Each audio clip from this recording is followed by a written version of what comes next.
Yeah. There you go.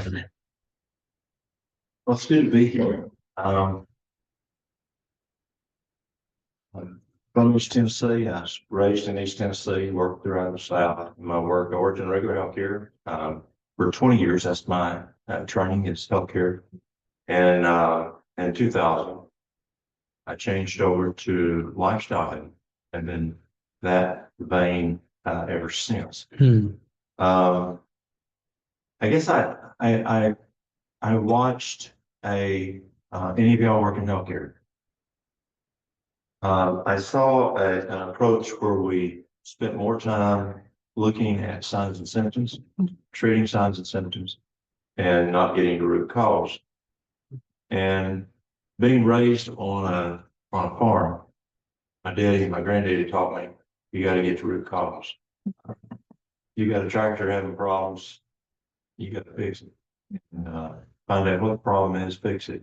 Because you got to rely on that tractor to make ends meet. And so I went home one day and told her this: I don't care if I dig ditches. My daddy always told me, he says, son, I don't care what you do. You can dig ditches. It's got to be legal. It's got to be ethical. You got to put food on the table, and you got to put a roof on the house if you're going to have a family. Amen. As bottom line. And he'd tell me that night after night growing up as he put me in bed. And finally one day in 2000, I went home and told Mary Lewis, I don't care if I dig ditches. I had to make a change because it's legal, but we're not addressing what we need to be addressing. And it's kind of like, if I took a piece of sandpaper and I'm rubbing my arm, what's going to do to my arm? Causing abrasions. It's going to tie. Yeah. Yeah. And if you went and said, honey, let me put some medicine on it, you put medicine on it. And then you let it, and I want to rub it again. You come by the next day and you put more medicine on it. I go to rub it. Is it going to heal? Not till you get rid of root cause. Once you stop the root cause, then you can apply what you need to get it to start healing. And so that's how my life changed. Outcome indicators, huge change. I went from 20 years of never seeing a patient with reverse diabetes. Actually, when I told corporate, I said, I'm going to go into an area that can reverse diabetes. And corporate told me what was crazy. Said it couldn't be done. I've known her reputation. I said, you can even significantly improve type 1. And they looked at me straight in the eye and said, you're stupid. Can't do it. Don't run your reputation. And I went from where we had 0 reversal of type 2 diabetes to where we had over 98% reversal rate of type 2 diabetes. Wow. And the way you do that is you find out what the root cause is and you change it. Any of y'all farmers working on farms? Okay. So let's say you got a tractor and you got a lift. And so you lift your loader, let off, and it's pull it back up, it comes back up. What's the problem? Hydraulic fluid issues, whether it's the pump, whether it's fluid, and you look by it and you notice that you're hauling some hay and you notice that you got a line of fluid coming behind you. Nothing's leaking.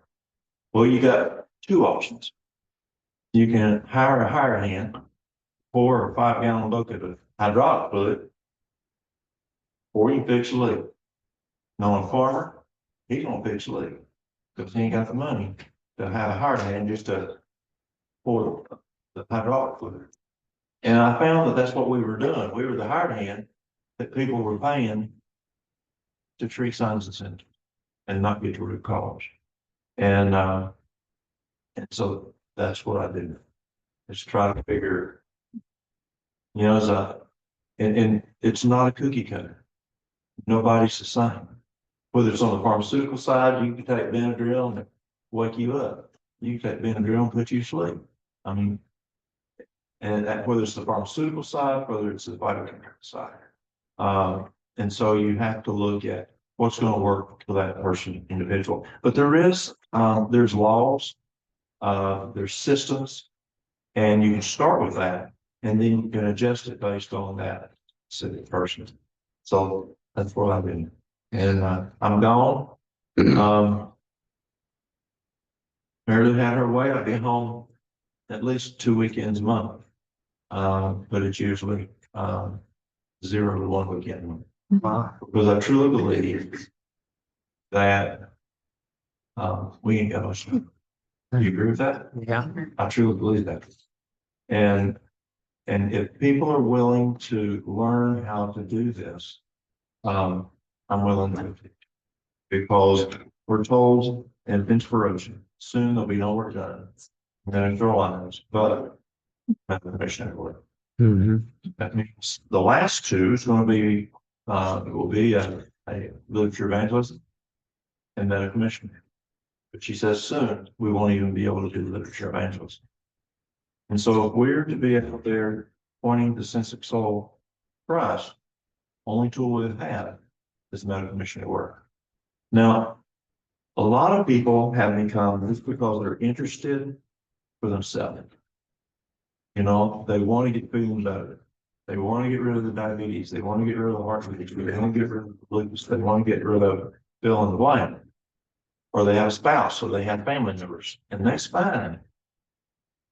But we need to be able to use this information as a tool to point folks to Christ. And that's the bottom line. That's our mission. So this evening, what I'd like to do is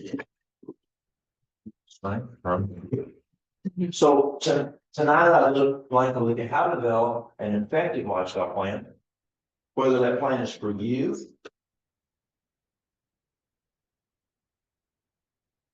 it's for your family, or if it's for your neighbor or coworker. How can you help a person make a change in their lifestyle to where they're healthier, and you can give the credit to God, and they can then see that. And over tomorrow, I'll share some stories with y'all of how I see that happen. How it's that right hand that opens that door.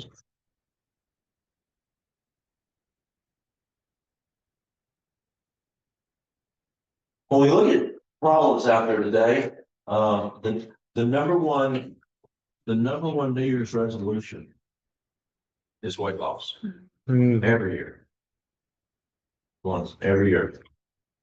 Gout, heart disease, type 2 diabetes, stress, hypothyroidism, hypertension, high blood pressure, type 1 diabetes, arthritis, strokes, liver disease, thyroid problems, or cancer. Can anyone tell me what the number one diagnosis in America is?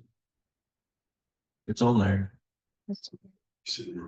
Hypertension or Stress. I was speaking to a group of physicians several years ago, and I asked them, what is the number one diagnosis in America today? And they say cardiovascular disease, heart disease. Well, yes, that's the number one killer in America. It is true. And I asked them, I said, how many of y'all have heart disease? 1 or 2 raised their hand. So, okay. How many of y'all got stress? It's the number one diagnosis in America today. Now, the World Health Organization says it's soon to be surpassed by something called depression. Depression is, screaming, and it will surpass, according to the trending that WHO is seeing, it will be the number one diagnosis in America. interesting. And that was projected pre-COVID. Now, do we see depression on a rise after COVID? Yes, we do. So we'll see stress step down to second place. The problem with stress is a lot of these problems, like hypertension. And we'll talk about that. I believe that's on the agenda tomorrow on cardiovascular disease. But hypertension is secondary to stress. the number one cause of hypertension is stress. When you have stress, it raises cortisol, lowers potassium, and boom, you have hypertension. Number two is dehydration. Number three is obesity. Number four is kidney function. Kidneys are the switches that regulate blood pressure. The amount of sodium. Do you have clogged arteries, atherosclerosis, hardening of the arteries, arteriosclerosis, or do you have just cardiac issues? And those are the root causes as we look at hypertension. And so people ask me, is there a pill for hypertension? Well, yes, Hawthorne berry works like 3 separate types of hypertensive medication. But what are you doing? You're treating your signs and symptoms with just a healthy pill. That's not what you want to do. You want to get the root cause, fix it, and then you don't have the problem anymore. And so stress, major cause of hypertension. Can stress be part of obesity? Absolutely it can. What about heart disease? What about hypothyroidism? Stress blows the adrenals. Blown adrenals affects thyroid function. Liver issues, that's a lot of lifestyle issues, but stress can have a problem. How about stroke? Stroke, can stress affect stroke? Yes. Absolutely. If it is, if it's an aneurysm due to hypertension, yes, stress can do it. But what if it's an occlusion? You have a stroke because you have something that's called a blockage. Well, stress can raise inflammation, raise the C-reactive protein, which then scars and inflames the vascular walls.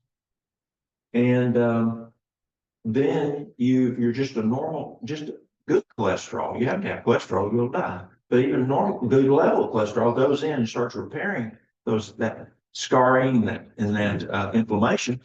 And then you can have plaque buildup and it can break off and cause stroke.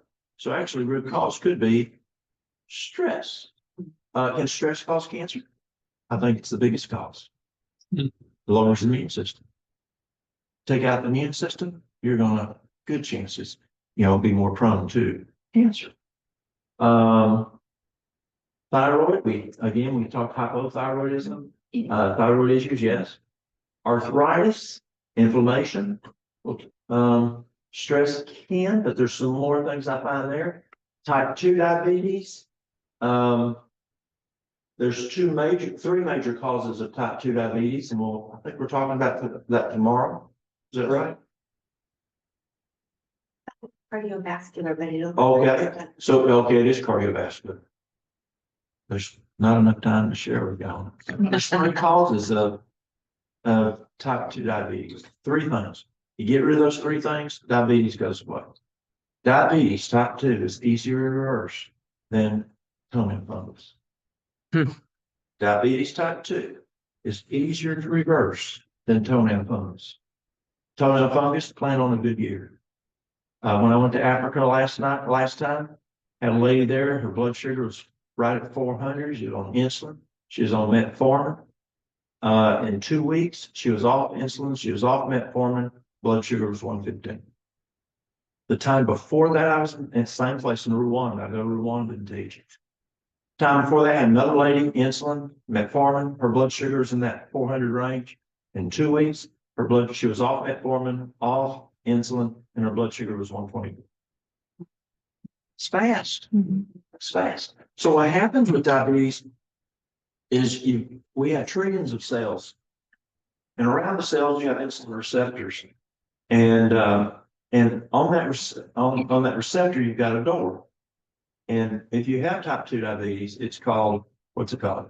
Insulin resistant. Right. You have insulin resistance. And so it's the door is resistant to insulin to open it. And the door opens, insulin opens with the glucose. You don't have enough glucose in the cell. Insulin opens the door. The brain identifies you don't have enough insulin in the cell, glucose in the cell. Brain says we need to make some more insulin, increase insulin. The insulin opens the door, glucose comes in, and everything closes, everybody's home door. Three things I find will stop that process from happening. Number one, I don't know if it happens here, but it does at home. In wintertime, when it's cold, and it's wet, and damp, the door might be a little tougher to open. Or the window might be a little tougher to open. Well, that happens here. If the cell gets too big, the door just don't open right. Well, what do you do to fix it to work? What's the problem? Door's too big. So what do you do to fix it? Shrink the door, shrink the cell, cell's too big. So you shrink the cell to ideal body weight. And you can argue till the cows come home if you want to use BMI, body mass index, or if you want to use percent body fat. I like percent body fat. Most medical community uses body mass index, but if you go to sports medicine, they use percent body fat. I just find it's a little more accurate, and you don't have folks saying, I just got big bones. And so you shrink the cell to ideal body weight, the door starts opening. But what about that person is this your wife? Yeah. What's your name? Trina. Trina? What if you're Trina's size? Is Trina outside ideal body weight? No. I don't care if you use BMI percent body fat, she's not outside ideal body weight. But let's see, she has type 2 diabetes. So a lot of folks think diabetes is just something if you're outside ideal body weight, but it's not. Another thing that can cause it is if the door gets clogged shut. Now, y'all observe, where are you from originally? Redding, California. Okay, Northern California. so how long were you in Alabama? 2.5 years. So in 2.5 years, you realize that we fry everything, maters, taters, ice cream. Absolutely everything. Everything. Twinkies, Yeah. Oreos. Oh, yeah. If we Okra. fry it, okra poke. If we fry it, we fry it. Yeah. And if we don't fry it, we pour oil in it. Yeah. Yeah. My grandmother would cook a pot of green beans. And she didn't put whole gallon back in, but she would pour more than 1 cup of vegetable oil in. And it looked like an oil slick on top. To my southern tongue at that time, it wouldn't now, because Mary's changed it. But so as a boy, it was good. It had so much oil in it, so much fat. That's just what our southern tongue is. And I would venture to say, when I was in Dillingham last year, folks like fish, and can fish have kind of a fatty or whatever? And can there be a lot of fat in the Alaskan diet? Okay, so that fat can clog the door. I grew up on a dairy farm. Mary Lou grew up on a dairy farm. Number 2 thing that causes this to clog, the fat wise, is because fat's what makes it clog. Number 1 is our oil. Number 2 is our dairy. Does dairy have fat in it? Yeah. Yes, it does. Did they use a lot of dairy down in Alabama? Oh, my. Oh, yes. Yeah, I mean, Oh, yes. when we got together, when we got married, I told Mary Lou, I said, when we have enough money, I want at least 6 kinds of cheese in the refrigerator. Yeah. I want crackers. And between what I drank at home and what I drank at work, and I drank a lot at work because I worked a lot at work, and I get it from the dietary department, I could easily drink a half gallon a day. Mm-hmm. I could easily eat a lot of cottage cheese a day. It was just, that was my time. I enjoyed it. It tasted good. Mary Lou cooked with all kinds. She's not from the South. She's from the Adirondacks up near Canada. But to make me happy, she learned Southern cooking from my both grandmothers and my mom to make me happy. And they used a lot of dairy. And so she started using even more dairy. And it was good, real good. A lot of fat. And that will cause this to get clogged up and the door don't open right. The second thing that will clog that fat up is meat. Now, not only did we dairy cattle, we went to beef cattle. And so does meat have fat? Yeah, it does. And if you're in Alabama, or in East Tennessee, do they eat a lot of meat? Oh, yes. A lot A of it. lot of chicken, Fried chicken. Fried That's chicken. exactly right. That's number one, fried chicken. fried chicken, So you got the fried, you got the and chicken pork, yeah. and pigs. I mean, we fix all kinds of pigs down there.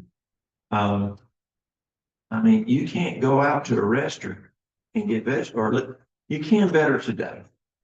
Growing up, if you went out, corn might not have any meat in it, Mm.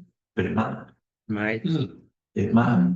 You couldn't go out to a restaurant and get vegetables that did not have some kind of meat. Yeah. Yeah. Whether it's bacon, Bacon. fatback, hog jowl, some, it had meat in it. It's just in the southern mind, you gotta have meat. And so, that close with fat, it makes this not work. And what are the three things? Oil, Dairy, dairy, meat. and meat. This is really cool. It's actually the story of salvation, if that. You stop sinning, will God forgive you? If you've done a sin, if you've been sinning and you ask for forgiveness, Yeah, will God forgive you? absolutely. Yes, He will. God has that illustration in our insulin receptor. If you quit doing fat, the body will clean the fat out. It doesn't matter if it's Duke University, Cornell University. Who's watched Forks Over Knives? Dr. Campbell's my instructor from Cornell Nutrition. Campbell strongly believes this. From Cornell. Campbell's retired now, but he was with Cornell when I was taking nutrition. Who's ever heard of Cleveland Clinic? Yeah. Or what about University of Alabama at Birmingham? Mhm. Marilyn and I were down there a couple months ago, and the top cardiologist. Now, the Birmingham, if you go to the Kirkland Clinic, to the cardiac unit, they're the advanced cardiac team. Now, if you have heart problems, you're going to Erlanger, Chattanooga, or you're going to UT and Knoxville, they don't take you down at Birmingham unless UT couldn't fix you or Erlanger couldn't fix you. You go there if you're terrible awful. And the top cardiologist of the advanced cardiac team told Mary Lou and I 2 months ago. Is it May? Okay, in May, told us that fruits, vegetables, and exercise do far more than any medication than the University of Alabama at Birmingham can prescribe. He said more. It's more effective. Yes, fruits, what did I just say? Said kind of, but those words. Oh, it is more effective. Yes, is more effective. That's, what was it again? Fruits, Vegetables, and exercise. exercise. More effective than any medication than you can prescribe. Hmm. That's big. That's big. And then you've heard of Pritikin. You heard of Pritikin? Yes. Let's see, the Framingham study. You've got, there's just, what's the other one out there? Dean Ornish. Those guys have found if you have this insulin receptor and if you take, and it's clogged up with fat, if you take fat out of the diet, and what were those three types of fat? Oil, dairy, meats. Oil, dairy, meat. It cleans it out. Plum. You want to translate for me what plum means? Completely. Completely. Correct. So you learned that down there, huh? And oil, yeah. Oil is oil. That's all. Yeah. If you want to make a Southern lady real happy, tell her food is plum good. But if you tell her it's plum off, you better start running. She'll go on surprise.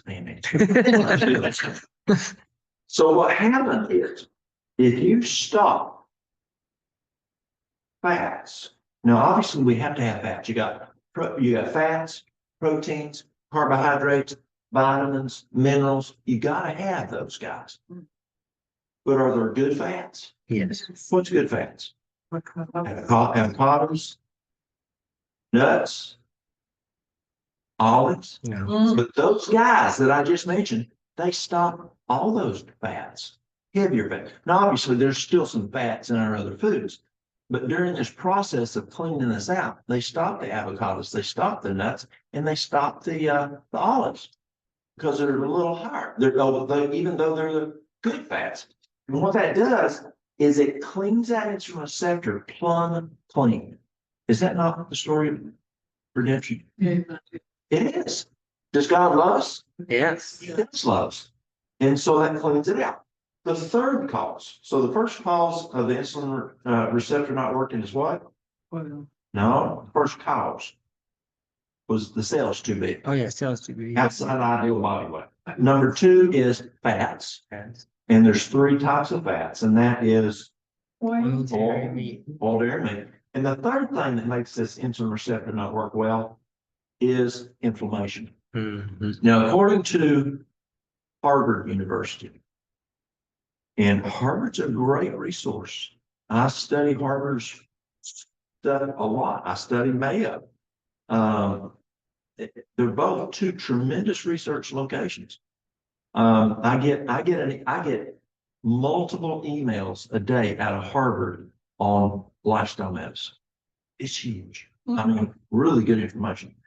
But they found the number one cause of inflammation in the United States is processed foods. Mhm. I'm sure. Processed foods, according to Harvard.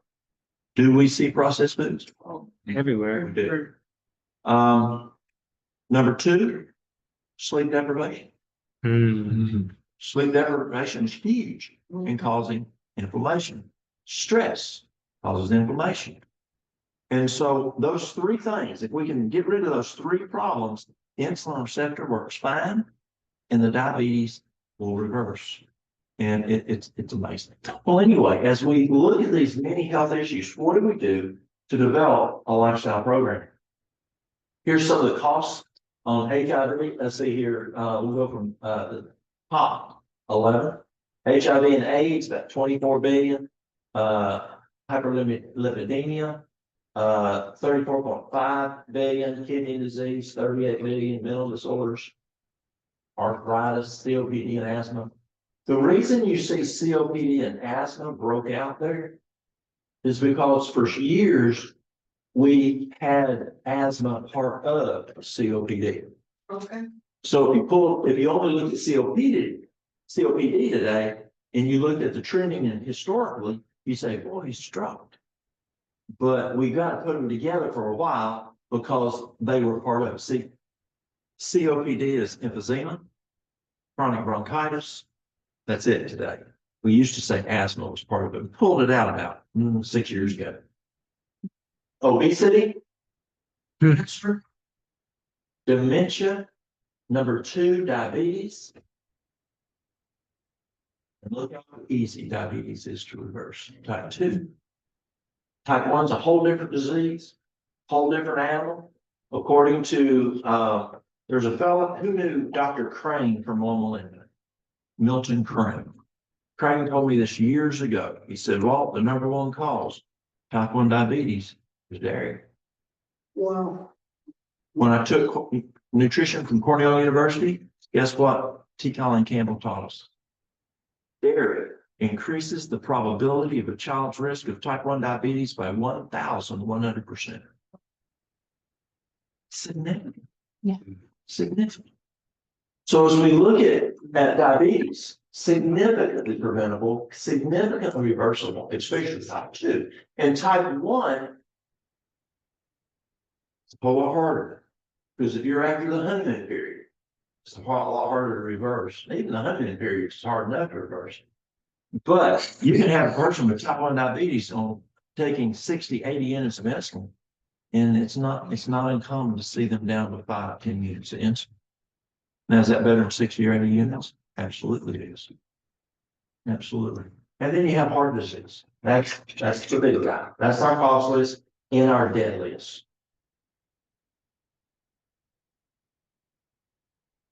Um, 10 deadliest diseases in the US: chronic liver disease, cirrhosis, septicemia, chronic kidney disease.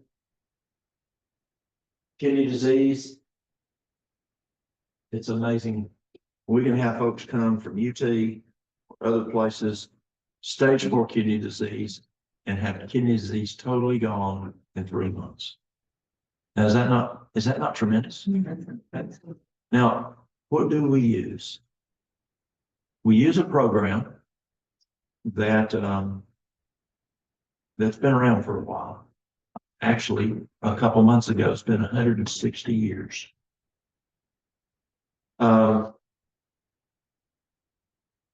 It was a Friday afternoon. General Robert E. Lee was going from Fredericksburg, Virginia, over to Covington, Virginia. Now, have you ever seen the flags that's yellow and says "Don't tread on me" with the little snake? Well, that happened in Covington during the Revolutionary War with the Covington Minutemen who were fighting the British, and they made that flag. Well, this was during the World War that Lee went from Fredericksburg to Covington. A Civil War. And so this was June 5, 1863. He left. And so what happened was, it was Friday morning. He was cutting across. It was heading east over to Covington. Lincoln sends Hooker down, doing a Hooker down to cut him off. Hooker missed him, and Lee made it with the Northern Virginia Army over to Covington. They stayed there over Saturday. They got there Friday night, and then they headed over to the Shenandoah Valley, went north up to a place up in Pennsylvania, July 1, 2, and 3. What was that? Gettysburg. If Hooker had cut him off, we wouldn't have seen Gettysburg. That same day, Elder White, and a couple other families loaded up in buggies at Battle Creek, and they headed to Otsego, Michigan, 30 miles away north, east, to the evangelistic series that's being done over there. And they went to support this evangelistic series. Each state was doing an evangelistic series, and Michigan's evangelistic series was in Otsego. They got there before sundown. They go over to the family that's hosting the Whites and the Hilliard family. And so Mr. Hilliard asked Mrs. White if she would start with prayer. And she did. She started praying. Elder White was having some health issues. She was praying for his health issues. And then she went into a vision. And guess what that vision was? It was a health vision. We have had this information.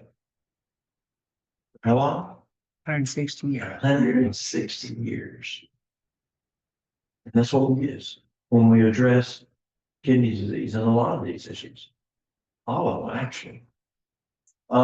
Influenza, pneumonia, diabetes, Alzheimer's, strokes, chronic lung disease, cancer, and the deadliest is heart disease. Top 2 root causes. Number 1,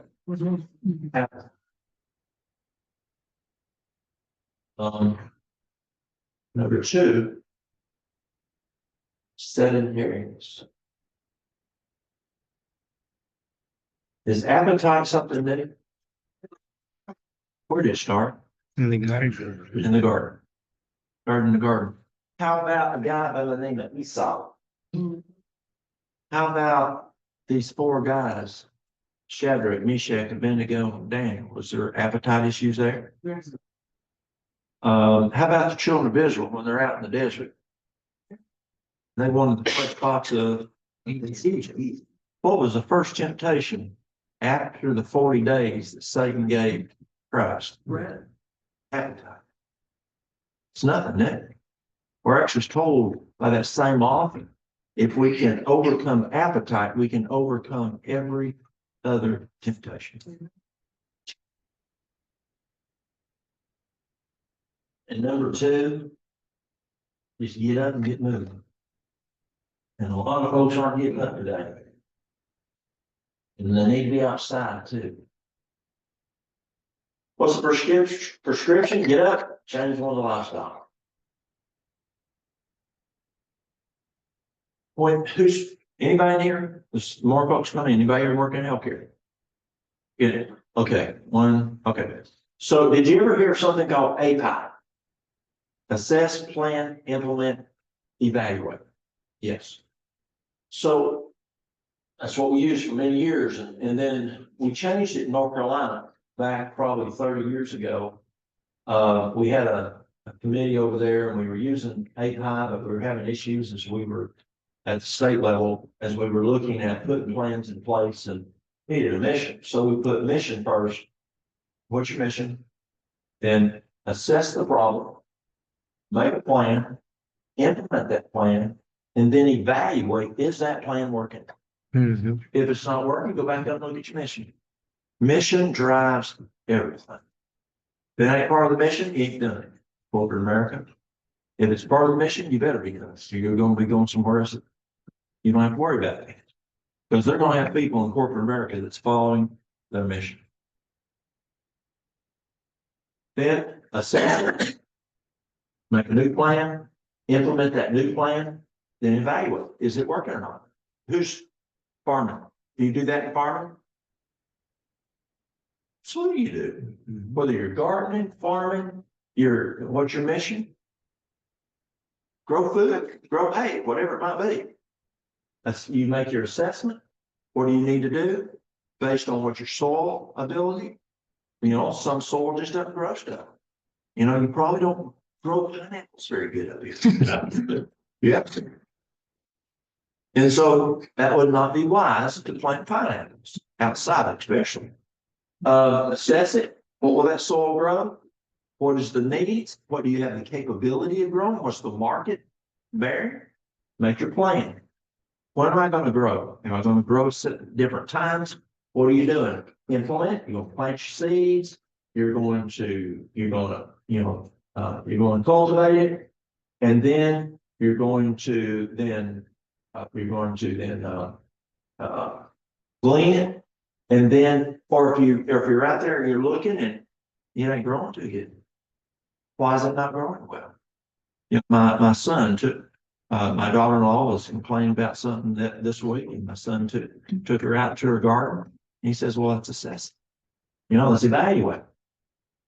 And so he evaluates it and he turns the leaf over.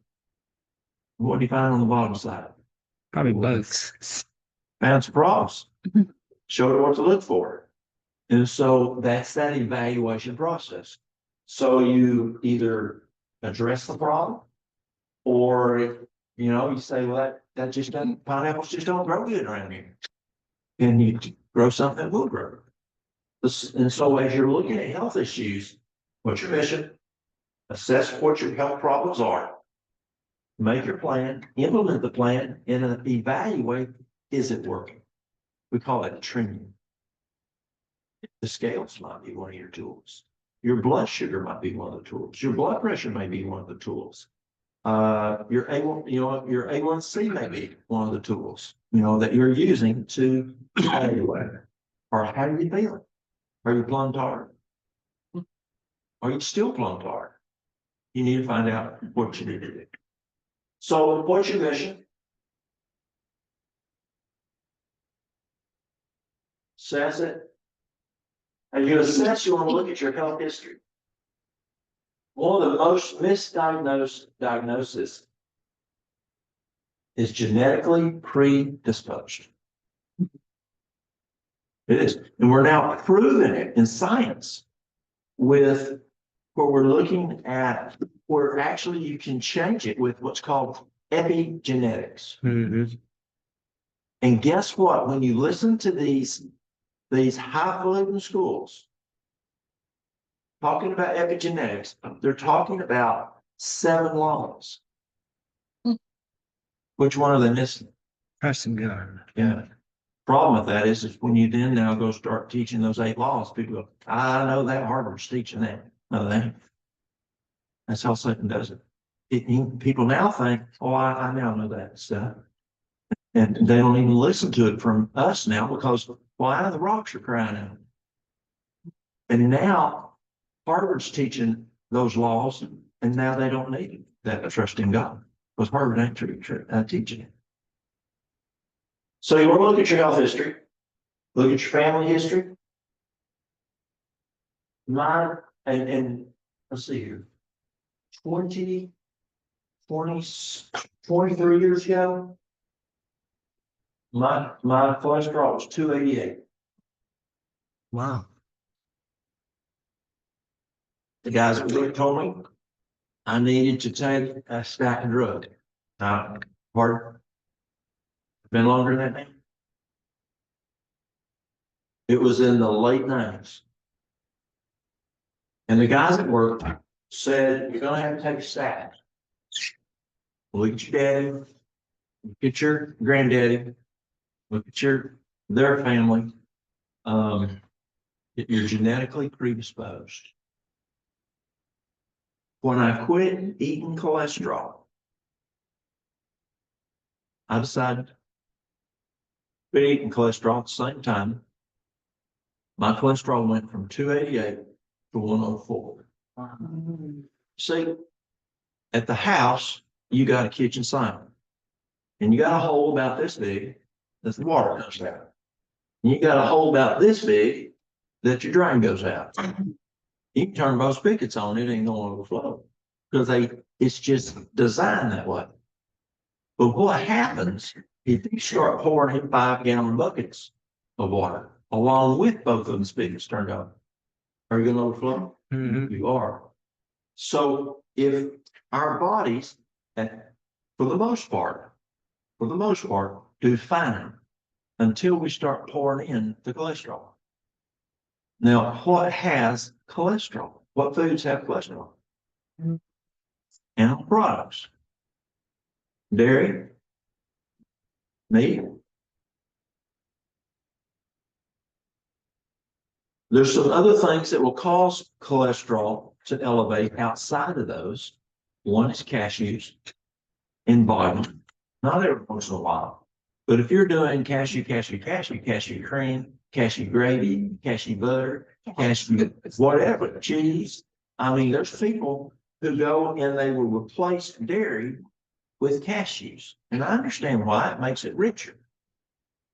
But too much cashews lowers the HDL.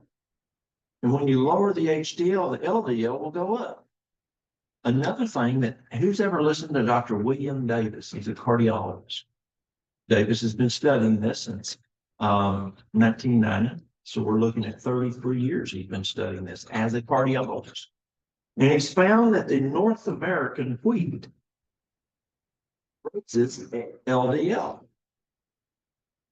Now, what's the difference in North American wheat and European wheat? European wheat has 14 chromosomes. And it doesn't use something called Roundup. North American wheat has 42 chromosomes and uses Roundup. And Davis's research finds that the American wheat raises or has a propensity to raise LDL. So as a cardiologist to lower cholesterol, he's also looking at wheat as a problem, the American wheat. Now you can buy jovial wheat out of Italy, and it's 14 chromosomes. Mary Lou and I went over to Sweden in March, and I taught 2 weeks over there at school, and we ate wheat every day. 14 chromosomes, no Roundup. So what was my problem? I had a cholesterol of 288, went to 104. I cut out consuming cholesterol. So I was not genetically predisposed. I was East Tennessee predisposed. Right? Are people Alabama predisposed? Yeah. I was down in Alabama after Katrina went through. I also do firefighting, so way I can help my local community. And after Katrina, my youngest son, who lives in Birmingham, we went down to the southwest corner of Mississippi, Hancock County, right on the Pearl River, which got the blunt of Katrina and devastated. All fire departments gonna have built all brand new fire departments, new fire trucks. Problem was, Katrina ran all the firefighters, and so firefighters from all over the U.S. went down there and helped out of Mississippi down there. And I was sitting there with the assistant fire chief, who was, you could, sometimes, anybody grow with cows? My daddy taught me how to look at a cow's eyes, look at a cow's head, look at a cow's gait, and you can tell if they're sick or not.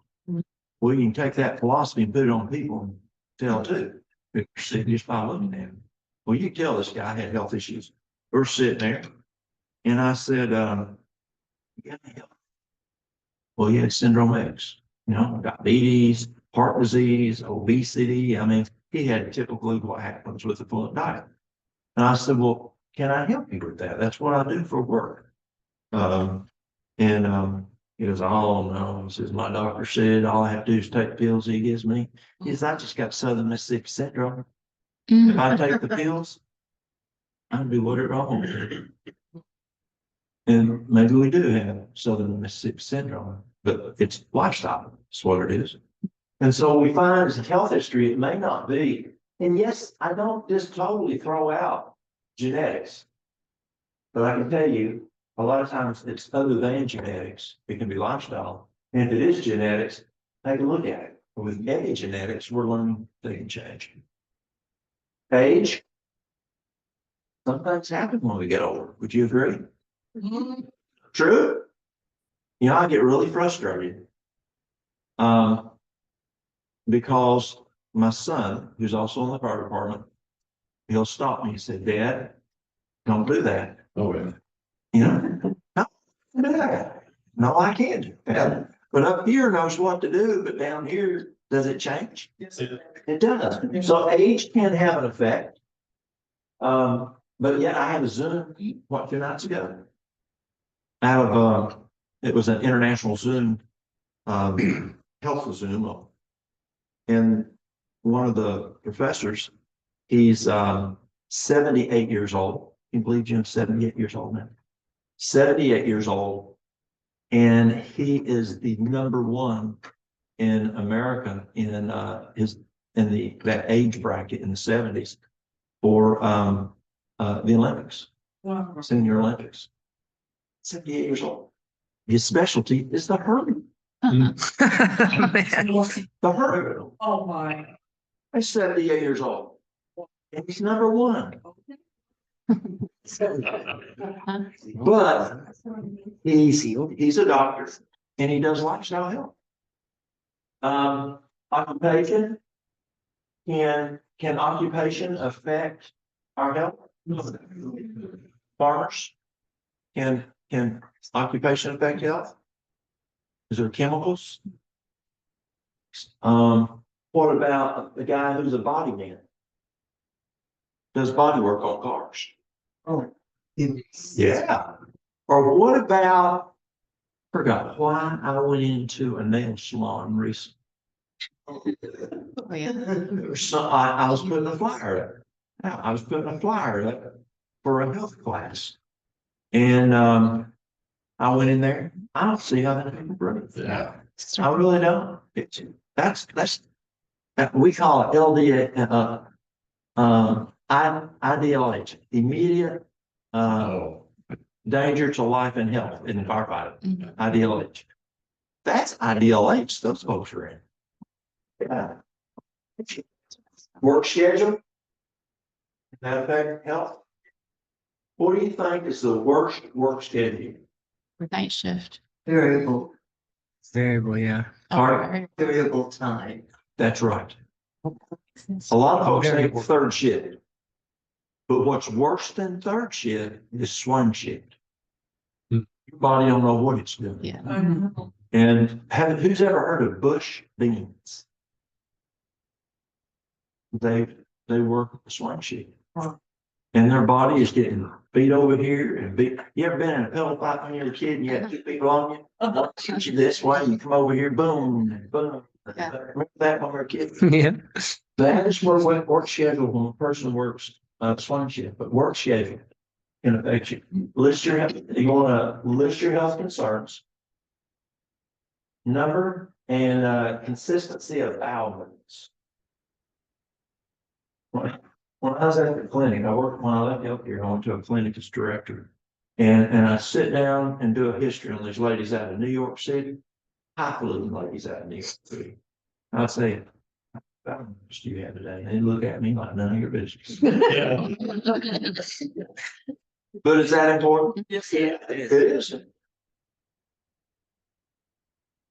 And this, I mean, they used to say, "Do you have normal bowel movements?" No, you don't ask that. That's kind of like, you drink enough water? Don't ask that question to me. It is not uncommon for 3 to 5 days Oh, having a bowel movement. People have, they don't have a bowel movement, but every 3 to 5 days. Yeah. One day, this lady comes in to see us and she's about your size, dressed like an executive, assistant, very trim, no abdominal bloating. And she said, I'm having problems with. And I said, well, what do you do? And she said, I have to take medicine or I won't go. I said, how often do you go? She says, once every 3 weeks. And then I go, 3 weeks. And that's when I looked to see, was there any well, distension? None. Flat of it. should have been. And I said, okay. And so I gave her she was real picky on what she did. So I got her some fiber. There's a number of things that you want to look at for, do they drink enough water? Do they have enough fiber? Are they exercising? Are they eating breakfast, dinner, supper at the same time every day? Remember when we were kids and you went to grandma's house? Was it at a certain time? Mhm. You better believe it was. You didn't go middle of the day, or middle of the afternoon, and not get a cookie if you just got there, but the rest of the time, forget it. You ain't, just spoil your meal. And so, and the other is, do you ignore the urge? Let's say you work at Walmart, you're a cashier. And my Walmart is, the girls tell me they just can't get up and go to the bathroom. They have to work until the break. And so you have to ignore the urge. Let's say you're a school teacher. Can you just leave the classroom? No. No way. And so you ignore the urge. And there's a guy, his name, he was the best physician in the world in 1900. Anybody tell me what? John Harvey Kellogg. John Harvey Kellogg. He was the number one, the top. His buddies were the Mayo brothers. Mhm. It is projected he was 10 years ahead of the Mayo brothers in his understanding and research. And Kellogg said that when you ignore the urge, that you tell the body to ignore the urge. And so your brain quits picking it up. Well, we did something when I worked in radio care. It's called potty training. Well, there's different kinds of potty training. You have potty training for little kids. We would do potty training for ladies who were older that were starting to have problems with urinary incontinence. And so what we do is have the nurse take them into the bathroom, turn on the water. They'd sit on the toilet, turn on the water, and what would you think would happen? They'd have the feeling, and then they urinate. And so the nurse would help that lady identify the feeling. Miss Jones, did you feel that right beforehand? Okay. Now go home every 2 hours, sit on the toilet, turn the water on, and identify that feeling. And they would keep doing it. And we literally could bring ladies out of their incontinence by doing this. And the plan of care was the potty training. That was the term we used for it. Well, Kellogg says that we can do the same thing for the bowels. If you got the urge, he said, be like the natives. Go. Go find a place to go. And if you will, every time you have that feeling, the brain will pick it up more so. We retrain the brain to identify the urge where it's been ignoring it because we made it to ignore it. And then we can reestablish normal peristalsis. How often should we have a bowel movement? Twice a day at least. As many meals as you eat a day. Oh, So I asked, so the lady comes back several weeks later. And I said, how's it going? She says, it ain't working. And I said, what's the problem? She says, I'm going 3. I said, how many meals do you eat a day? She said, 3. I said, perfect. You're working just right. She is, no. I said, what's the problem? She said, I don't have time for it. But just do some math. How long does it usually take? She's going once every 3 weeks. Now let's do 3 times 21 times the average time to have a bowel movement. She's figured she's wasting time. She didn't have time for that. I need something else. I said, well, ma'am, that's what's supposed to be happening in your body. I can't recommend anything else. She left and I never saw it again. Find out the number and the consistency. Is it hard? Is it normal? Is it loose? Pain and location. We have people come to the lifestyle center and they come with pain. They were there for 3 weeks and they leave with pain. Y'all are helping me. Came with pain. I'm leaving with pain. It don't work here. But I got to thinking, when Mrs. Jones come in, pain was quite a bit. And when she left, it wasn't as much. So I started doing what we did in physical therapy, and it's measurement. And so when they come in, well, I have pain. Where do you have pain? Identify those locations. Identify 0 to 10 for each of those locations. Also, let's put some range of motion with it. How far can you range this here? You know, you were ranging it to here. Now you can range it to here. Is that improvement? oh yeah. It's not here yet, but is it improvement? It's trending. So measure your trending. So as you look at pain, where's the pain? 0 to 10. So they come in with a pain maybe of 6. They left with pain of 2. Did they leave with pain? But was it better? So it did several things. It helped us identify was what we were doing, was it having improvement? It helped educate the patient that there was improvement. And so when they left, they would say, yes, I still have pain, but I'm from a 7 to a 2, keep doing it. And you might be able to be to a 1 or a 0. So you want to use, it needs to be quantified. Stress, 0 to 10. Not many people have 0. When I first went to Rwanda, I met one person that identified they had stress. And Rwanda's an interesting place.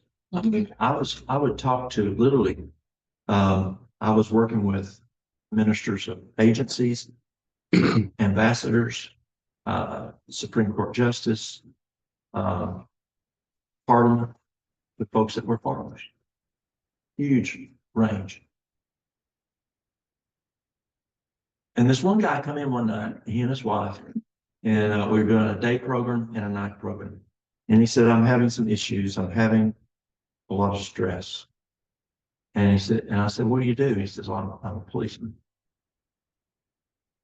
But the way he talked, I figured he probably had a pretty decent rank, and he got out after I found out he was the top policeman in the whole country. Mhm. They just don't brag. Everybody else don't have stress. The second time I went, I started noticing people had stress. Well, they let their guard down and they got to know me. Mhm.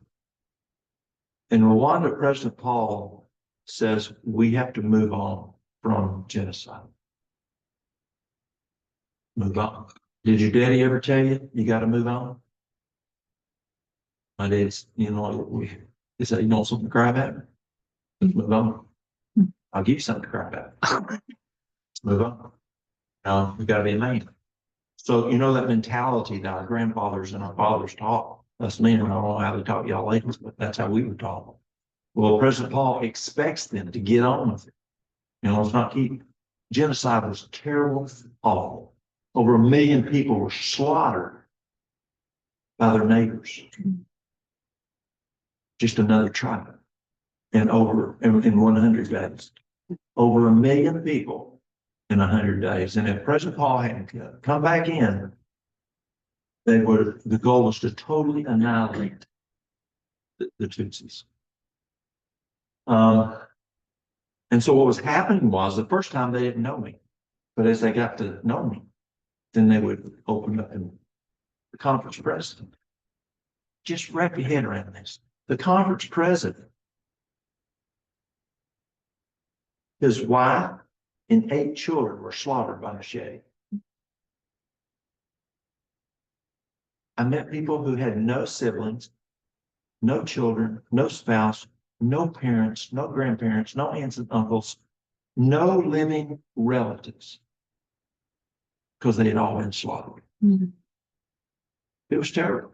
And the way President Paul's trying to get away from this and getting just wallowing in it, let's move on. Yeah. But yet, there's some still deep hurt there. You got your wife killed, all 8 kids slaughtered by machete. And I don't even go into the real bad stuff. Just go to the genocide and just hand it alone. Or talk to the people. So everybody's got stress usually. If you're alive. You want to make an assessment. Depression, we talked about that earlier. Hormones, males and females. When you look at depression with females, check out the hormone. Female hormones can cause depression. What's their nutrition? What do they eat for breakfast? What do they normally eat for breakfast? Dinner. Now, what is dinner? Depends on Johnny. What does that mean? Dinner always meant supper where I grew up. Always noon in my family. Okay, what did your family do? Eat.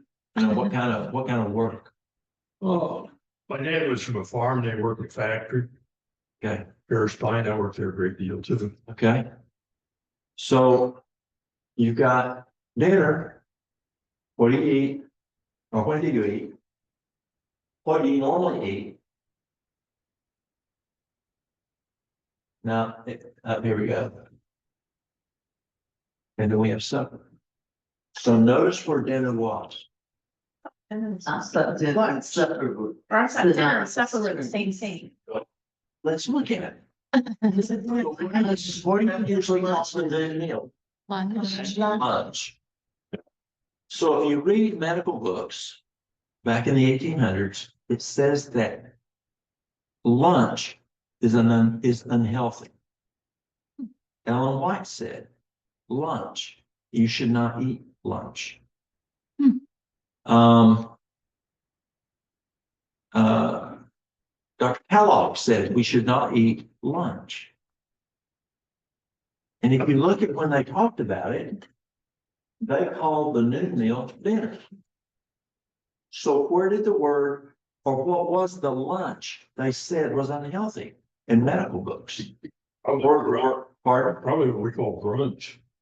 Or fast. Processed lunch in it. Well, let's look at history. Before the Industrial Revolution, wife is at home, fix husband, big breakfast. Wife is at home, fix husband, big dinner. Wife's at home, fix husband, supper. When the Industrial Revolution came around, wife was at home, fix husband, big breakfast. Did husband take wife to the factory with her?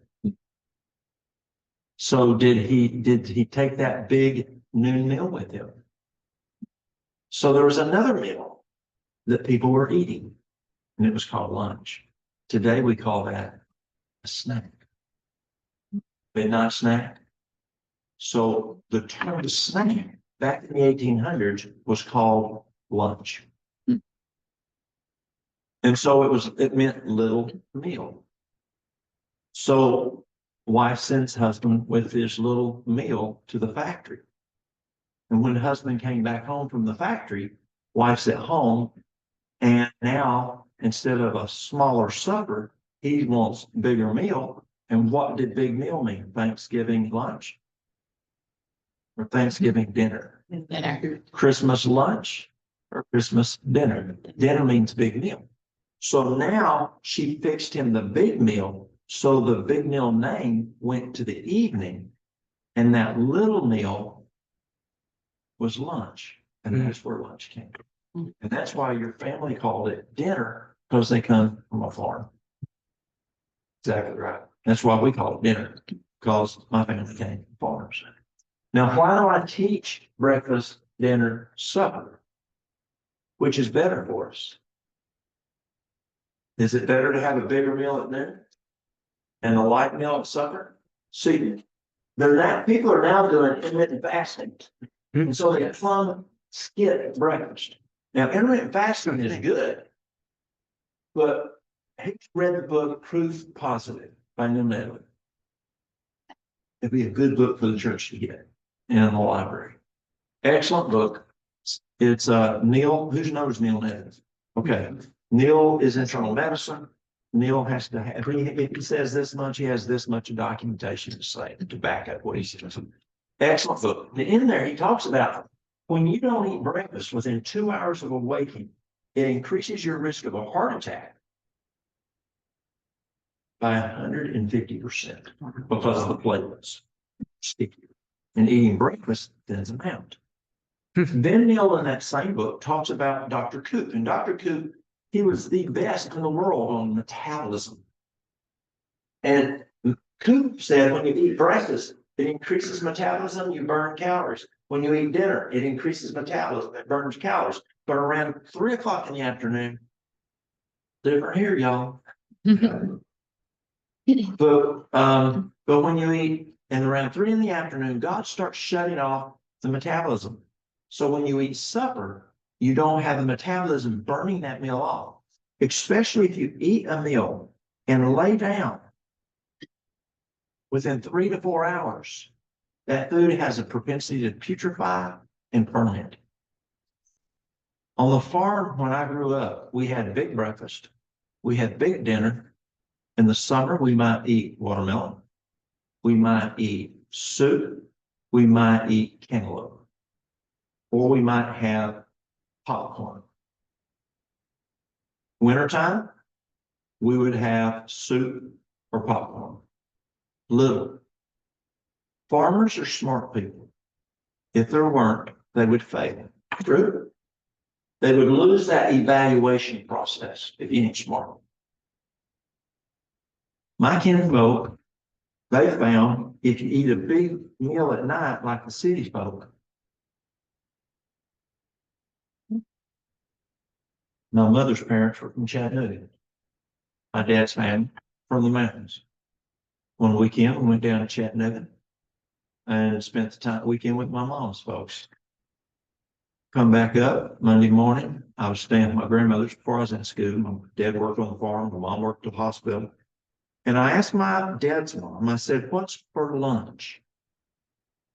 I wheeled around. She said, "Boy, we ain't no city slickers." But if I ever hear that you say that word again, I will take a switch to you.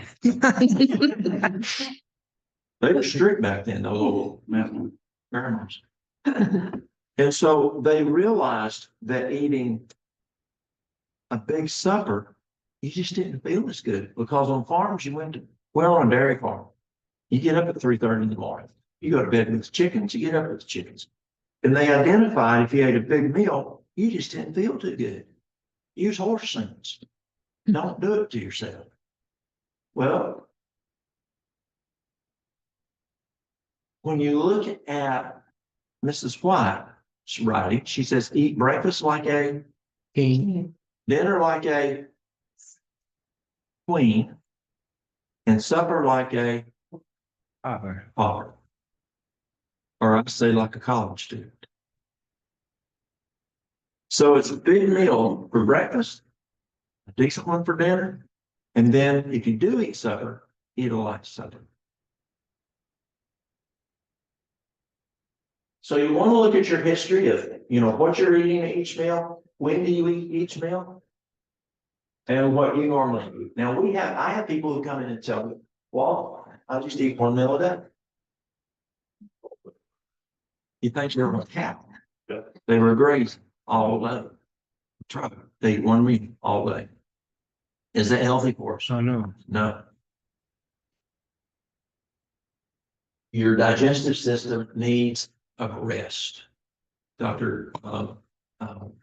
Joe Kretschmeyer, who's a gastroenterologist, good friend of mine, Walt, he will tell you, you need those times. The federal law, if you have a healthcare center or the hospital, nursing homes, the federal law is the breakfast can be no more, no less than 14 hours after supper when you feed the patient. The noon meal can be no more, no less than 4 to 6 hours after breakfast. And the supper meal can be no more, no less than 4 to 6 hours after, no less than 4 hours. No more, no less than 4 hours to 6 hours after dinner. Tennessee law is breakfast can be no more, no less than 14 hours after supper. Dinner can be no more, no less than 5 hours after breakfast. And supper can be no more, no less than 5 hours after dinner. That's state law. It's more stringent than the federal law. So we have to go by the state law in the state of Tennessee. So do they understand that time? Yeah, your digestion. Ask any gastroenterologist, and they will tell you that you don't want to eat between meals.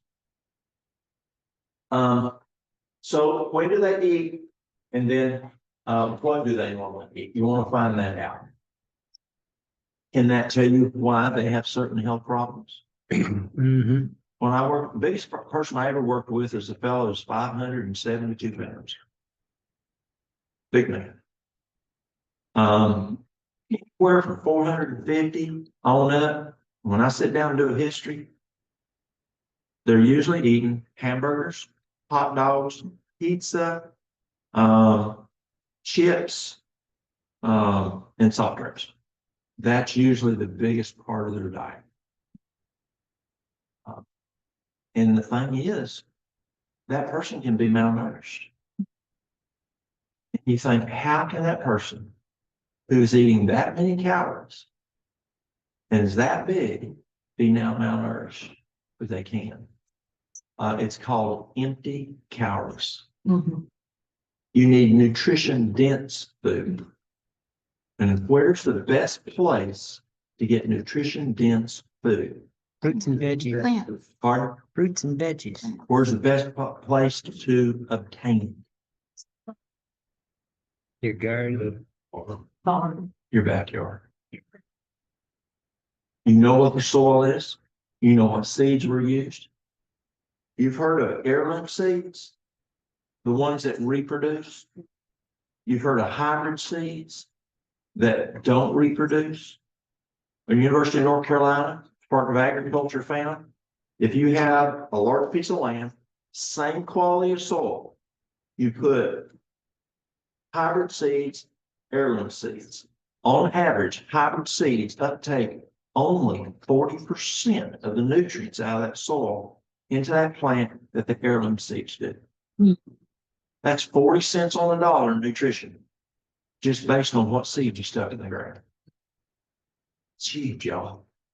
That's huge. Also, heirloom seeds.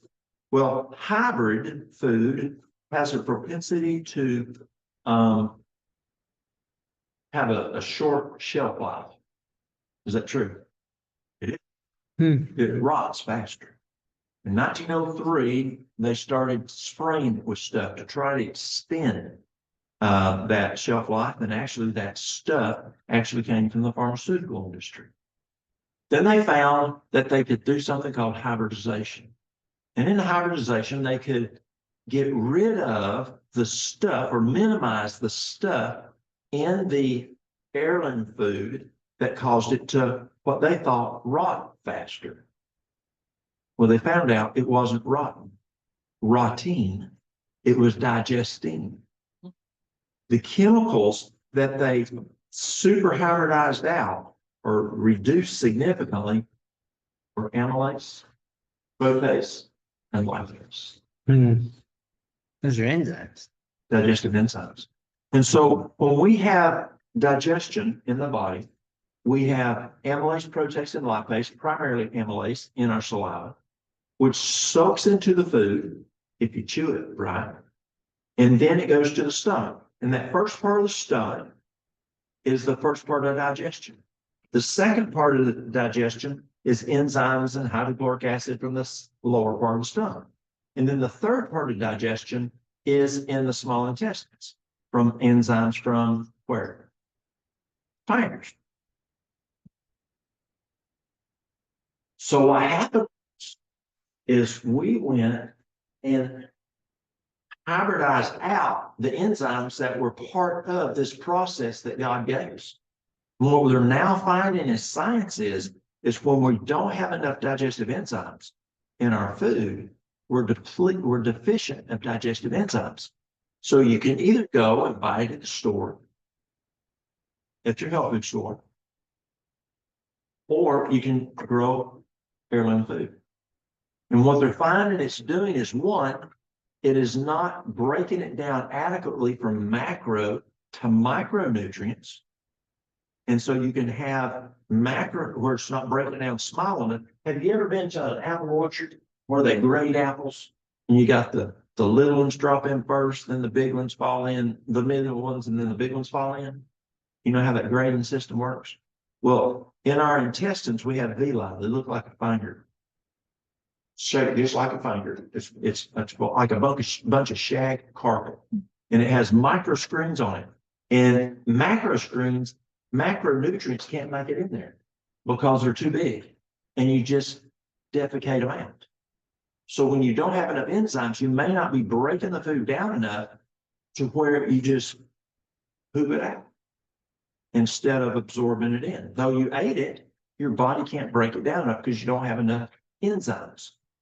That's one thing that happens. The other thing happens is the body tries to make up for it, and the parts of the body, the organs that make enzymes, they're now finding are having inflammation and overworking of those organs because they're trying to make up for it. Is that not something that Satan would mess with you? Yeah, We're going to talk about that tomorrow morning and why he's doing it. that's interesting. Do you eat between meals? What do you eat between meals? Are there anything foods, that makes sense. Are there any foods that you're allergic to? Can there be foods that there's a problem? What are some foods that people can be allergic to? Pardon? Peanuts? Honey. Honey? Mushrooms? Eggs? What is one of the most, what? Gluten. Yeah, that's a big issue. And it's not, see, I was having a hard time. I just didn't believe it at first.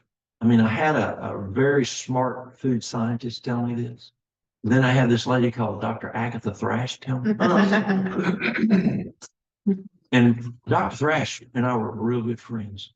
And I'm thinking, I really, trust Dr. Agatha. But the Bible's full of wheat. So what's the issue? So I asked her. And then she started telling me about what had happened that I explained to you all earlier. It's not the wheat, God, money. Go to Temperance, the book Temperance. Satan and his angels were trying to figure out what to do to get back at God. They were mad, especially Satan. And so it tells us in that book that Satan pulls his angels together with him, and they think, what can they do to affect God? Now, if you want to get to someone, what's the best way to get to them? They're kids. Their kids. Mess with their kids. Right? So Satan decided to mess with God's kids. And read that. Go home and read what Satan said. He's the one that came up with the answer. Now, yes, it's talking about a drink, but also look at, could it be something else that we're now finding with what's going on? That is homework. That's quite interesting. What about dairy? There issues with dairy? Yes. What about nightshades, tomatoes, potatoes, eggplant, peppers?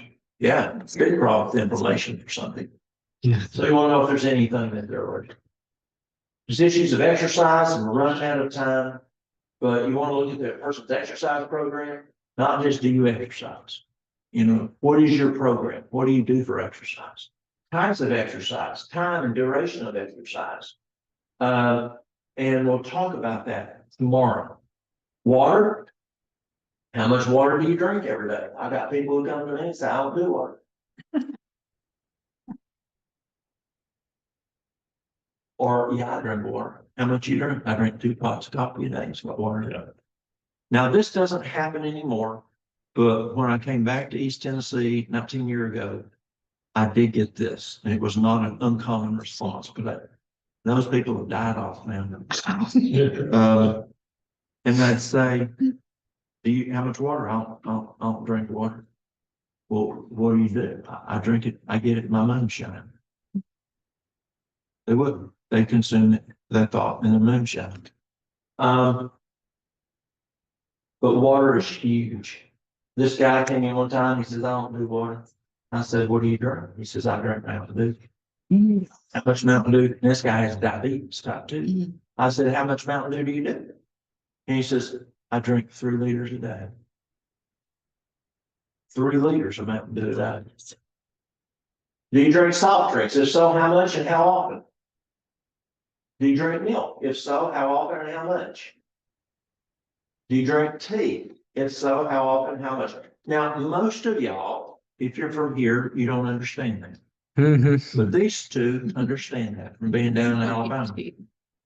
See, to make sweet tea really good, sweet tea, y'all know what sweet tea is? Sweet tea. Sweet tea is going to have somewhere between 2 and 3 cups white sugar in every gallon. And folks usually drink a gallon of sweet tea a day. So you're consuming 2, 3 cups of sugar. And so that's why in the South, we want to know how much tea you drinking. Do you drink coffee? If so, how often, how much? It's not uncommon for folks to say they drink a pot a day. I used to see 2 pots a day a lot, and I still see 2 pots a day, but more so, it's more to that 1 pot or less. So folks are a lot wising up. Sunshine, how much sunshine do you get each day? That's tough for y'all. So what do you do here in the winter time? Right. What? Go back to this guy called Neil Netherton. He wrote a book called Depression, the Way Out. It's another excellent book. And what does Neil recommend in that book? Vitamin D. Well, full spectrum light. Yes, yeah. Yeah, you need those here. You're really good. Yeah. Yes, vitamin D is important. We'll talk about vitamin D. We might talk about that tomorrow. We'll see. There's just so much to talk about. Mary's sitting over here. I know what's going through her head. She's going, I'm tired. And all going through what you're supposed to be talking about. But there's so much I need to share in so little time. It's the Or I get sidetracked. Yeah, there's so much to teach. Temperance. Temperance is making the right choices. I used to think temperance. Now, here's how naive I was. I was the temperance president at our academy. I was the temperance president at Southern Missionary College. And I thought temperance only was you don't drink, do drugs, or smoke. It's far more than that. And even on the temperance side, it's more than that. Could the music you listen to? Could the TV programs you're watching? Could the gossip affect your health? Could the how about social media? Could that affect your health? What about gaming? Yeah. Has Scott Ritzman's been here? I not what I Not since And we've then been I've here. had like Wasilla. He was at Wasilla several years ago. He'd be well worth bringing. Who's ever listened to Scott Ritzman? I mean, it's good stuff. Even just do his DVDs here. I mean, it's powerful, media on the mind, media on the brain, powerful stuff. What he has there to share. Do you use tobacco? If so, how often, how much? Not seeing as much as what we used to see. Do you use alcohol? If so, how often, how much? See, in Tennessee, moonshine used to be pretty big. It was illegal. You didn't tell nobody what your daddy did or your granddaddy did. Today, Tennessee is proud of moonshine. That is one of our biggest things that we tout in our Department of Commerce is moonshine. Why? What was the problem? Why was it not illegal before? And now, and who's ever heard of Sevier County, Tennessee? Gatlinburg, Sevierville, Pigeon Forge is Sevier County, Tennessee. More revenue, tax revenue, comes in from moonshine than it does for all of Dolly's items. Dollywood, any of her housing locations, her hotels, Stampede, Dixie Stampede, any of that stuff. More revenue comes in from moonshining. The moonshiners are very wealthy, millionaires now in Sevier County. What's the difference? Taxes. Same thing in Colorado. Why is the marijuana okay now? Tax revenue. Yeah. So I mean, it's not a problem anymore. You can even talk more about it. Drinking moonshine. You can just go down there and get it. It's good stuff. Makes money. Well, it's not good stuff. Do you use illicit drugs? If so, how often? How much? This is not a thing you normally start off your first question asking people. Kind of work in on this one. Unless you have a good relationship. Do you watch TV? If so, how often? How much? Do you use a computer? If so, how often? How much? Are you giving yourself a break an hour before going to bed? At least. Is there a blue light issue in the house? Pure air, fresh air. Y'all got that here. Y'all got that. LA, poor folks. Do you have any challenges with pollution where you live or work? Rest. What time do you go to bed? We'll talk about this tomorrow. What time do you go to sleep? What time do you get up? What's the average hours of sleep a night? What's the quality of sleep a night? All those are very important questions you need to ask as you're developing a new lifestyle program. And that's what we're talking about tonight. And it's not just for you. Do not be selfish. Do not be selfish. You know, when I go and I teach in Rwanda, I tell those folks, do not be selfish. And then those guys, I mean, they're on fire. They're doing classes now on their own. They're doing so well that the Ivory Coast has come over and examined what they're doing in Rwanda and taken it back to the Ivory Coast. They're doing so well that the folks down in South Africa heard about it. They came up to look and see what they're doing.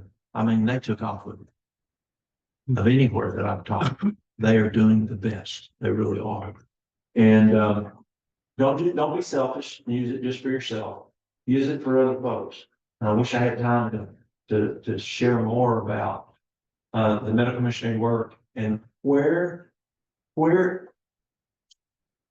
does the responsibility or where is the hub for the medical missionary work? This building right here. The church is supposed to be the hub for the medical missionary work.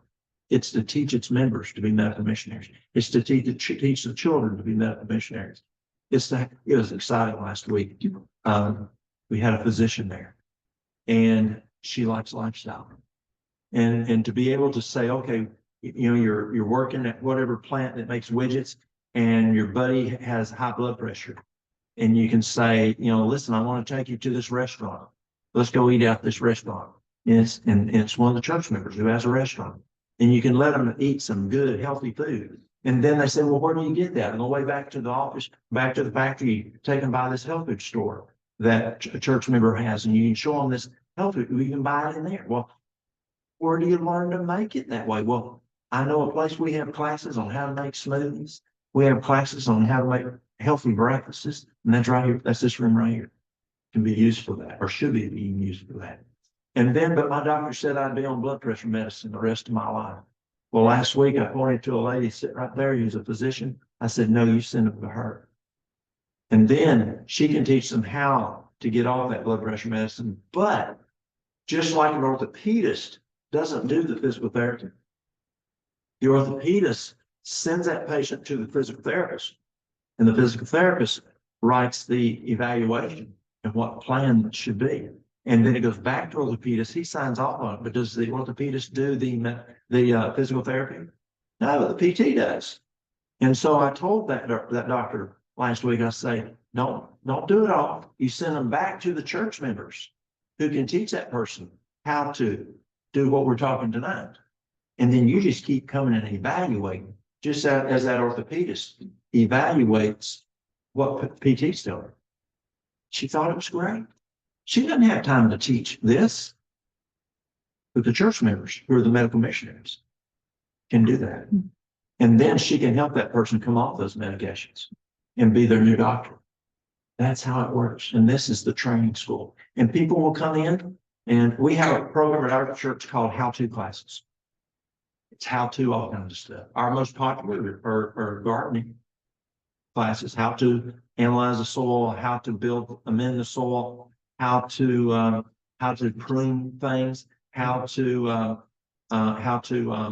what's it called when you cut a stem off and Graft. how to graft. We teach classes on how to make greenhouses. We teach classes on how to irrigate. Irrigation class, we brought some fellow in. He's not even Adventist. Brought him in, and he's just a fellow who lives in Greenville, Tennessee, and everybody knows he does really good irrigation. He's the expert. Let's get him to teach class. We brought in the funeral home. Teach how to prepare for that time in your life, whether it's you or your parents. I'm getting ready to have a class when I get back, and I'm bringing the Tennessee Bureau of Investigation to our church to teach a class on trafficking, human trafficking. Why? Well, I was working a wreck one morning, about 2:00 in the morning. It was an it was a Dodge dually pickup truck, flipped on the interstate multiple times.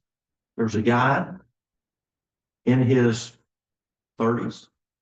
There was 2 kids in their middle teenage years, 14, 15, boy and a girl. The guy could not tell us what the kids' names were. The kids could not tell us who he was. He was from Mexico. They were from Guatemala.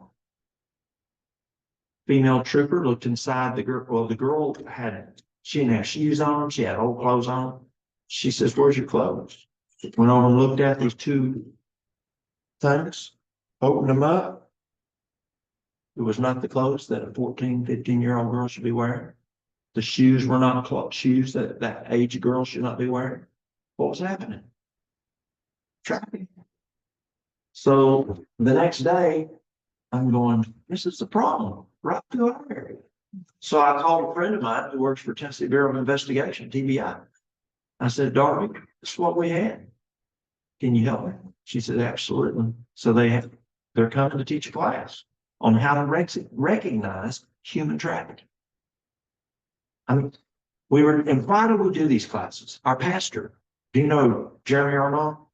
Excellent photographer. And he does a 2-week photography class. No, I'm sorry, a 2-month photography class over a 2-month period. We have classes on sewing, knitting, bread baking, artisan bread baking, how to can, how to dehydrate, all kinds of classes.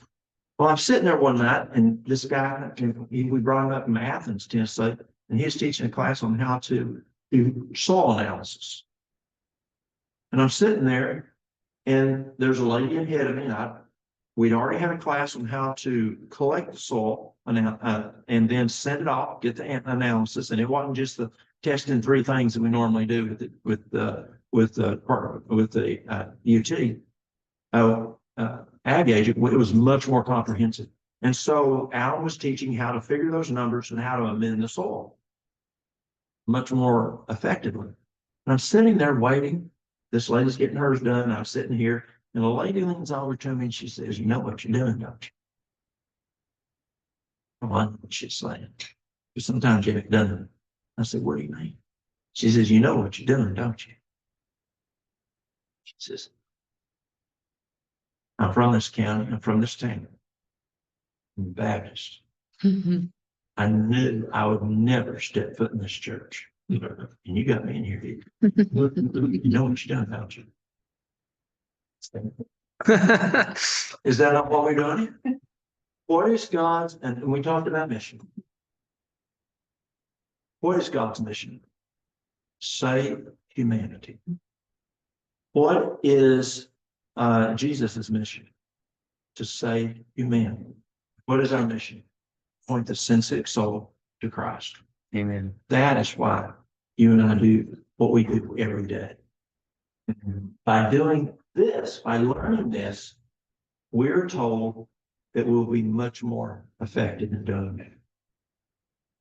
If it's poured wine. And the last thing we look at is, do you trust in God? Where do you go to church? And when I work with people and they tell me that they don't go to church, it's a good thing. When they say they believe, and then I'll ask, well, you can get here or here. I'll ask them, do you believe in God? Now, I live in the Bible Belt. Pretty well everybody believes in God unless you're a move-in. Y'all know what move-ins are? Mhm. You ain't from around there. We're getting a lot from California. We're getting a lot out of Chicago. We're getting a lot out of Detroit. We're getting a lot out of New York City. And those folks, a lot of them don't believe in God. But did they believe in God where you come from? Yes. In Alabama? Oh, yeah. Sure you do. Absolutely. It was a culture shock. It Pardon? was a culture shock for us. Was it? Yeah. Oh, yeah. Coming from the Because West the Coast. people on the news were talking about God. Absolutely. Yeah. Do you know? Well, I'll talk about this tomorrow. This is interesting. So I would much rather have a person who believes in God and don't go to church. Why is that?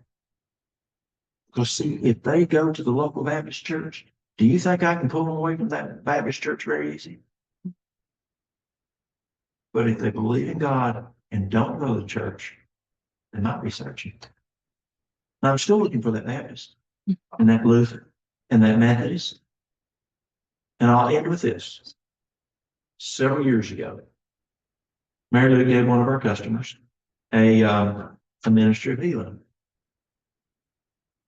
And she is about a month later, and I asked her, I said, how'd you like that book? And she said, oh, that's a good book. Where's that E.G. White room? And I said, Dad, she died in 1915.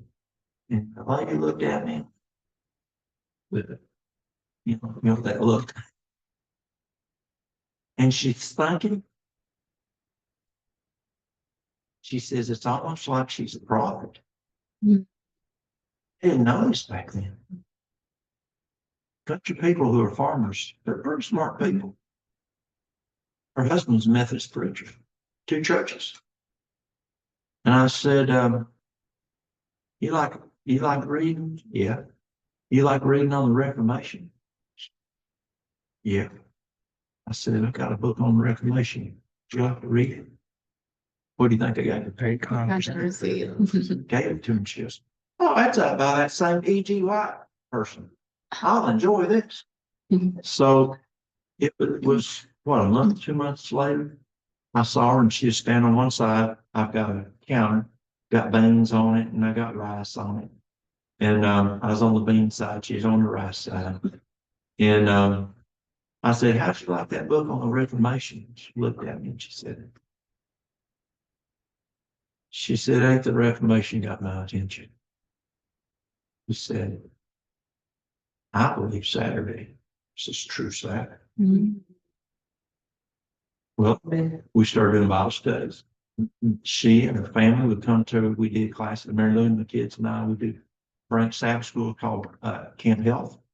Half the kids would come, 30 to 50. Kids and their mamas and daddy, most of the mamas, and they come to it. And they come to that. She comes to Sabbath school, and then she saw in church, and then finally she said, "Well, I can't come tomorrow. I cannot be an embarrassment to my husband. Let me be like you going to the Methodist church. I just wouldn't look too good on me." And so she, but she's, "Can I keep giving them books out to people?" She kept giving them to Methodist church. It went on. 10 years later. Well, less than 10 years later, the denomination her husband worked for, they allowed women ordination. And I'm telling you, it's a camel's nose in the door. What happened next? They allowed openly homosexual pastors. And he said, "That's it." He said, "This is not the church I grew up in." He said, "What do you think?" Was she going to be embarrassed? She got baptized. 1 year later, he got baptized. Seventh Adventist Church. And so as we work with people, one of the biggest mistakes that we make is we have two time frames in our brain. A time frame that should be for a set of Bible studies, or a time frame for an evangelistic series. And if you don't join Seventh-day Adventist Church in that time frame, we're moving on. This is why I said far too often when we're taking the polls down, that being the polls to the camp meetings, she says the people become interested. And that camp meeting I was talking about at the very beginning, and I see them, she told them, keep doing it as long as the people will come. That camp meeting, I don't know how long it went, but she told them to keep doing it, not for 4 weeks.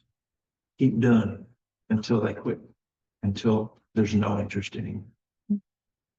And so don't give up on it. And she worked many times, and I don't know what it's like here, but in the Bible Belt in the South, it's friendship evangelism that's what's effective. Becoming friends, building trust. That's the most important. That you can show that person what Jesus is like. Amen. Let's close in prayer. Our dear Heavenly Father, Lord, give us a simple plan. We'll look at these issues over the next 2 days.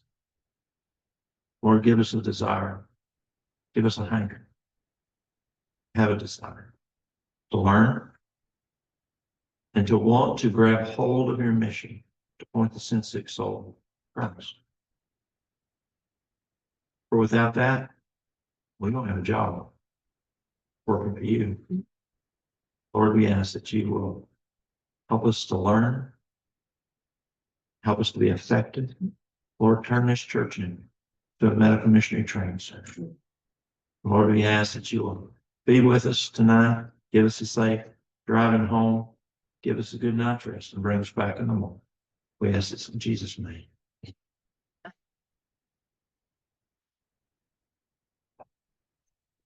That's